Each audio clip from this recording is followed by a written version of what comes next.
அன்பார்ந்த நேயர்களே, இந்த பதிவில் அறிவாளி யார் என்ற கேள்விக்கு ஒரு ஜென் கதையின் மூலம் நாம் விடை காண இருக்கிறோம்.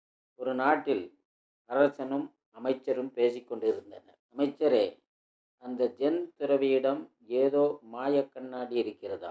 அது பற்றி உங்களுக்கு தெரியுமா என்று அமைச்சரை பார்த்து கேட்டார் அரசர். அமைச்சரும், ஆமாம் அரசே, அக்கண்ணாடியிடம் நாம் என்ன கேள்வி கேட்டாலும் சரியான பதிலை சொல்லி விடுமா என்று கண்ணாடியின் பெருமையை சொன்னார். உடனே அரசர், அப்படியானால் அந்த கண்ணாடி எனக்கு வேண்டும் என்றார்.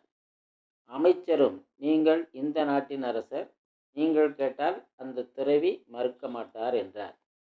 அரசனும் துறவியை காண புறப்பட்டார்.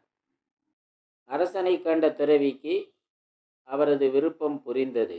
அரசனிடம், சரி, ஆசைப்படுகிறாய், இந்த கண்ணாடியை நீயே எடுத்துக்கொள் என்று கண்ணாடியை கொடுத்தார். கண்ணாடியுடன் அரண்மனை திரும்பிய அரசன் அதனிடம் கேள்வி கேட்டார். இந்த உலகத்திலேயே மிகவும் அறிவாளி யார்?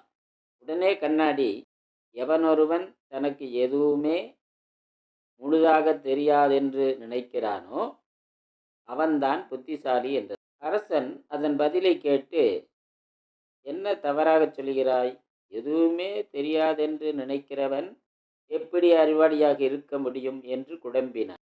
குழம்பிப்போன அரசன் ஜென் துறவியை சந்தித்து மாயக்கண்ணாடி குறித்து தப்பாக பதில் சொல்லும் இந்த கண்ணாடியை தூக்கி எறிய வேண்டியதுதானே என்று குறை கூறினார்.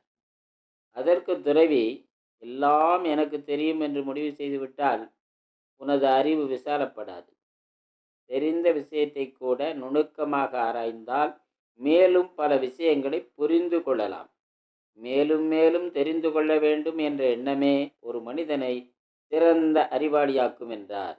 துறவியின் விளக்கத்தை கேட்ட அரசர், ஆமாம் துறவியே, நீங்கள் சொல்வது சரிதான் என்றவாறு குழப்பம் நீங்கி தெளிவு பெற்றார்.